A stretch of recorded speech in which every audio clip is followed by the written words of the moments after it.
नमः संस्कृताय मित्रों, यदि आप भी यूपी टीजीटी और पीजीटी की तैयारी कर रहे हैं तो यह वीडियो आपके लिए बहुत महत्वपूर्ण होगी। और इधर उधर आपको भटकना नहीं पड़ेगा, इधर उधर जांचना नहीं पड़ेगा, देखना नहीं पड़ेगा यूट्यूब में। आज बिल्कुल आपकी फाइनल डेट है।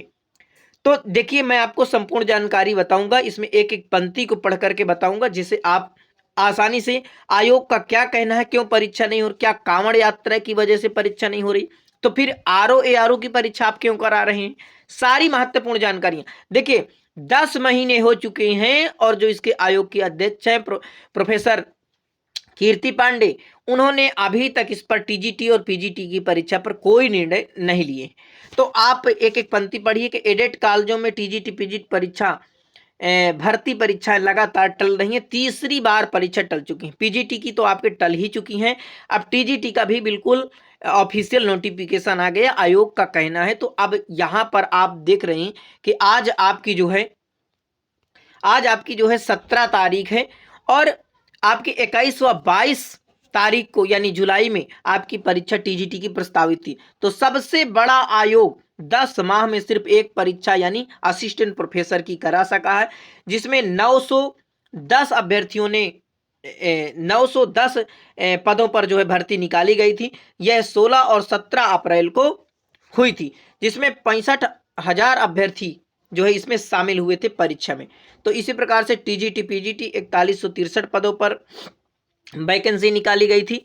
अब यहाँ पर जो महत्वपूर्ण जानकारी है, देखिए यहाँ से मैं आपको देखिए जो महत्वपूर्ण है ये देखिए, थोड़ा और आगे कर देते हैं। ये देखिए टीजीटी परीक्षा आयोग ने अभ्यर्थियों की परीक्षा आयोग ने 21 व 22 जुलाई को प्रस्तावित की थी टीजीटी यानी टीजीटी की परीक्षा, लेकिन अब तक यह कहकर कदम पीछे खींच लिया गया। अब क्या कह रहे हैं आयोग कि तमाम अभ्यर्थी यानी बहुत सारे अभ्यर्थी क्या कह रहे हैं कि कांवड़ यात्रा में हमें जाना है, इस कारण से परीक्षा छूटने की आशंका जताते हुए परीक्षा टालने का अनुरोध किया है।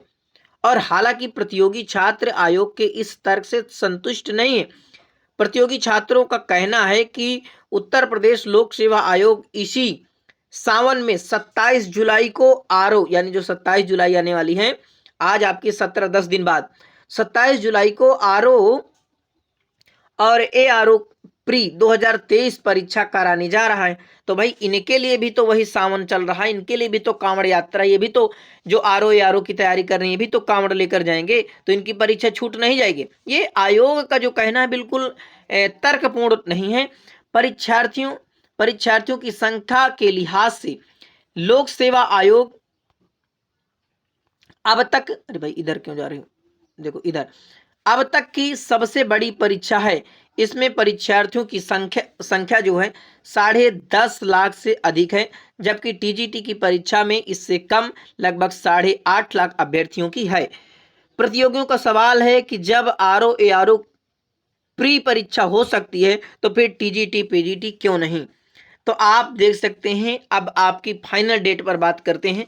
तो मैं आपसे कहना चाहता हूं कि आप जो भी तैयारी, जैसे कि डीएसएसबी में निकल चुका है, एलटी में निकल चुका है, यदि आप टीजीटी की तैयारी कर रहे होंगे संस्कृत से, हिंदी से, कोई भी विषय से, तो उसका सिलेबस एक ही रहता है, उसमें आप बिल्कुल वही आपका सिलेबस है। तो आप एलटी को समझ करके नए वैकेंसी में बिल्कुल अपना उसका प्री और मेंस 2 परीक्षाएं होंगी, तो उसमें जो आपका जीएस का पोर्शन है उसको पढ़िए अच्छे से, और जो आपका विषय है जैसे संस्कृत है या हिंदी है उन पर अपना फोकस करिए।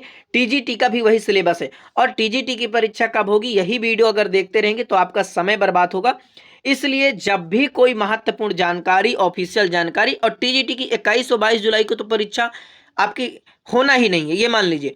और जैसे कोई अगली अपडेट मिलती है परीक्षा की तो हम आपको सबसे पहले इस चैनल में देते हैं। हमारा यह चैनल हिंदी और संस्कृत के लिए समर्पित है, और जितनी भी सरकारी नौकरियां निकलती हैं सबसे पहले, चाहे एग्जाम की बारी हो, जो भी जानकारी हो, सबसे पहले हम आपको देते हैं। तो इस चैनल से आपको जुड़ जाना है, अफवाहों से बिल्कुल दूर रहें।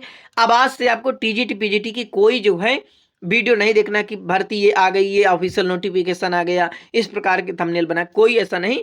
जब भी कोई होगा हमारे संस्कृत सप्तगंगम पर, क्योंकि हम संस्कृत को पढ़ाते हैं, तो इधर झूठ की अफवाहें की बातें हमसे बिल्कुल नहीं होती, जो भी है वो सही बातें होंगी। नमः संस्कृताय जरूर अपने मित्रों तक शेयर करिए ताकि उनको भी सही जानकारी पता चल सके। बहुत बहुत धन्यवाद आप सभी का। नमः संस्कृताय।